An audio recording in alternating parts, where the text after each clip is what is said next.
सर्वसामान्य लोकांनी निवडून दिल्यानेच कॅबिनेट मंत्रीपदाचा दर्जा मिळाला आहे। मंत्री झालोय म्हणून मुंबईत बसून काम चालणार नाही।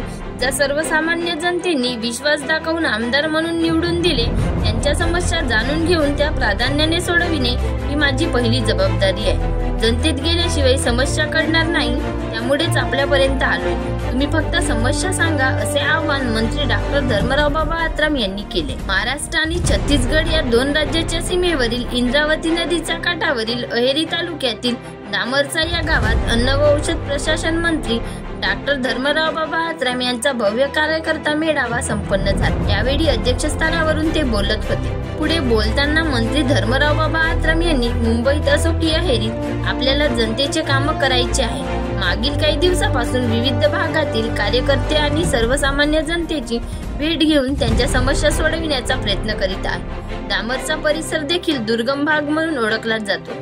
किंबहुना राज्याच्या शेवटच्या टोकावरील हा गाव असून सर्वांना माझी भेट घेण्यासाठी अहेरी येणे शक्य होत नाही, त्यामुळेच स्वतः आपल्या भेटीसाठी आलो आहे असे बोलत थेट जनतेत जाऊन त्यांनी समस्या जाणून घेतली। त्यावेळी उपस्थितांनी चर्चेच्या माध्यमातून समस्या सांगितली। त्यात विजेची समस्या, भ्रमणध्वनी समस्या तसेच काही आदिवासी लोकांना जातीचे दाखले नसल्याचे सांगण्यात आले। या सर्व समस्या प्राधान्याने सोडविण्यासाठी संबंधित अधिकाऱ्यांना स्पष्ट निर्देश देण्यात आले। तसेच लिफ्ट इरिगेशनचे बंद असलेले काम लवकरात लवकर सुरू करण्यात येईल असे सांगितले।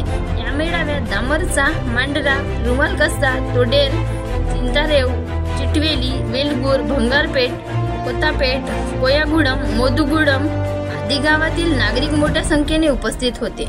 दरम्यान दामरचा येथे आगमन होताच परिसरातील नागरिकांनी पारंपरिक पद्धतीने मंत्री डॉक्टर धर्मराव बाबा आत्राम यांचे जल्लोषात स्वागत केले।